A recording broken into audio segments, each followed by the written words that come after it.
Hello, Freedom Seekers. Jeremy Chambers, Independence Acres Homestead.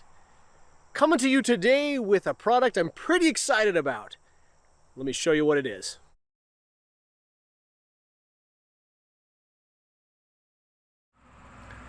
So while we took some time off filming for YouTube, we were doing a lot of research and finding things that we wanted to invest in for our homestead. As we've previously talked about last month, we have got some electric fencing to redo our chicken area. We'll be working on that over the next couple weeks. Then we've been also working on upgrading our cookware. We've also been trying to figure out ways to utilize as much of our harvest as possible. And as much as we like cabbage, cooked, sauteed, fried, baked, making steaks out of it, cabbage soup, pan fried, deep fried, stir fried. Because of the size of our harvest of cabbage this year, we needed to find other ways to use it. And also, if you've watched our videos at all in the past, you know that we really like fermented cabbage. We like fermented foods. And we've made kimchi in the past, and we're really wanting to step up our sauerkraut and kimchi game. So we went ahead and got this. This is a 5-liter water seal crock, specifically designed for fermenting foods. Now, in the past, most of our fermenting has been done in pint jars or quart jars with the fermenting lids, you know, that let the gases release. But we've had some failure with that, whether stuff gets contaminated or we just don't quite get that flavor that we're looking for from that lacto fermentation. So after doing a lot of research, we figured out that something that might help us step up our fermenting game is a crock with the proper weights, a proper seal on the lid, and just having the correct equipment should make a difference for us. Now, we've never been super successful with growing cabbage in the past, and honestly, that's why we haven't invested in anything like a crock before. But this year, out of all of our failures in the garden, one of our successes has been our cabbage. And this is the first year where we have not just completely been inundated with cabbage moths that has totally destroyed. Don't get me wrong, we've got some cabbage moth damage, but it hasn't completely ruined the entire head of cabbage. We've got 5 large and 2 medium to small cabbages that are ready to be harvested. And we'll probably eat 1 or 2 of these, either fried or we'll roast it or grill it. But the rest of it, we needed to have a way to use it. And cabbage is one of those things that it'll stay good for a little while in the refrigerator, but if you don't start to use it, it's going to go bad. And the last thing we want to do is waste anything that we've invested so much time and energy in growing. The variety of cabbage that we chose to grow this year is the Copenhagen market cabbage. It's a slightly smaller head of cabbage than your standard green or red or white cabbage. So we did put more of them in, and I'm really excited because we've got our second round for our fall garden already here and should be able to see some heads growing on that. So in the next couple days, the object is going to be get that cabbage harvested, and then we're going to get it sliced up and get it into the crock for fermentation. Let's go open up the crock and see what it looks like. We were pretty excited when we saw that our local farm store was carrying the Roots and Harvest 5-liter water seal crock. And when I saw it on the flyer, I just said, hey, we got to get one of those. It is fairly large, so it's going to take a lot of cabbage to fill it up. We're probably going to use 3 or 4 of our large heads.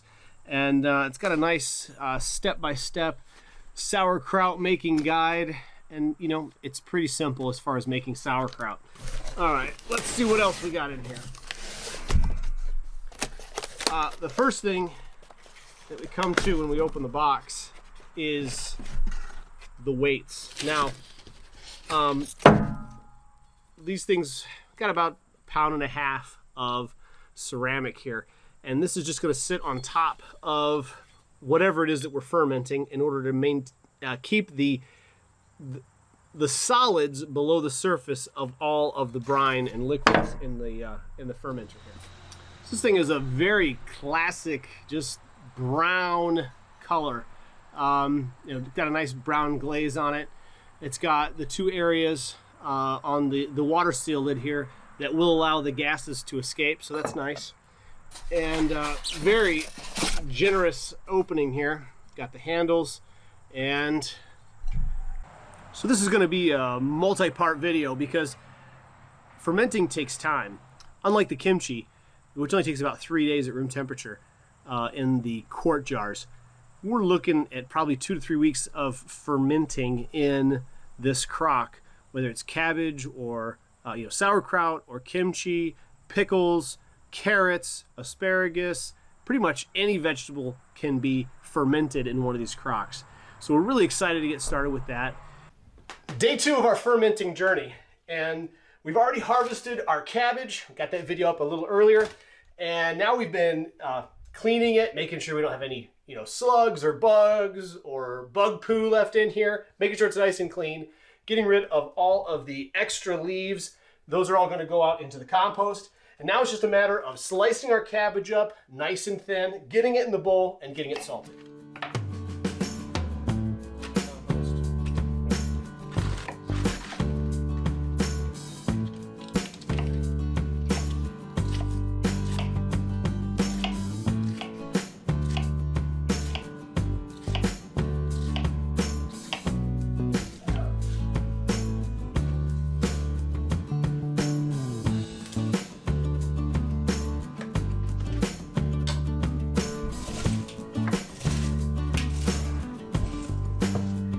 So the cabbage is all cut, and these are the 3 stages. This is freshly cut and just salted. This is salted and having sat for about 3 to 5 minutes, and then in the crock, it's been sitting for about 15 minutes. So we're basically, as it's being salted and kind of turning into a brine here, I'm just going to be pounding this down. I basically want to bruise the cabbage enough so that it's going to release all of the water in there. And then once it's fully bruised and it started to really create a brine from the water and the cabbage, then it will go into the crock here. And it's going to, we're hoping, we're going to keep pushing and keep bruising and smashing it down. And what we're trying to do is we're trying to make sure there's enough liquid to cover the surface of all of the cabbage in the crock here. And then once all that happens, we will take these weights here and we'll slide these down in the crock so that it applies pressure on top of all of the cabbage in order to keep it submerged underneath all the liquid. And then the lid will go on like so. And because this is a water seal crock, we'll then pour about a cup, half to 3/4 cup of water in this moat here in order to make sure that we've covered up that notch out in the lid, in order to make sure that notch is fully covered. And what that will do, that will allow all of the gases from the fermentation to come out of the crock, but it'll keep it sealed to where no dust, debris, bugs, or anything of that nature will be able to get into the crock. So that is how these crocks work. Once this process is fully completed, we've got it in the jar, it's going to sit. We'll check on it once a week to make sure that, number one, this water level is staying where it should so it stays sealed, and then also to make sure that everything that's solid is staying fully submerged. And then in about 2 to 3 weeks, we should have some fully cured and fermented sauerkraut. We'll check in with you guys as soon as that's ready. 2 weeks later. All right, it's been 2 weeks since we got our cabbage shredded, salted, and put into the crock. Now, we have been making sure we've been adding water to this moat here as the weeks go on in order to make sure that it doesn't dry out and allow molds and bugs and stuff to get through the air seal and into the kimchi, through the air seal and into the sauerkraut, because that would absolutely ruin it. So we kept that fully watered. So first thing we do, just remove some of that water. I'm just gonna use a paper towel, however you want to do it. I'm just using a paper towel because it's convenient today. And once we get that out, we'll pull the lid and, oh, look at that. Looks good. All right. So we can see there's no molds, there's no bugs flying around, nothing that's going to automatically say that's a bad batch of sauerkraut. And it smells pretty good too. All right, I'm gonna go ahead and I've got to pull the ceramic weights out of here and we'll scoop a little out and give it a taste test. All right, let's pull out these ceramic weights. It's a little hard to get them in and out because they're bigger than the opening. Pull out the ceramic weights. Oops. You can have that piece, Ruby. All right. Once again, everything looks great. No mold, no mildews, no bugs. I'm just gonna get the fork, pull out a little bit of kimchi here. Yes, I love kimchi. I don't know why I keep saying kimchi. It's because I love kimchi. This is just an unspicy form of kimchi. That's all there is to it. Thank you for the correction, Shelly. Sauerkraut. That's gonna make it on the video. All right, here we go. Look at this, guys. Come here. Here, look at this. Look at that. Beautiful color. No discoloration. And all right, let's give it a taste test. Smells like sauerkraut.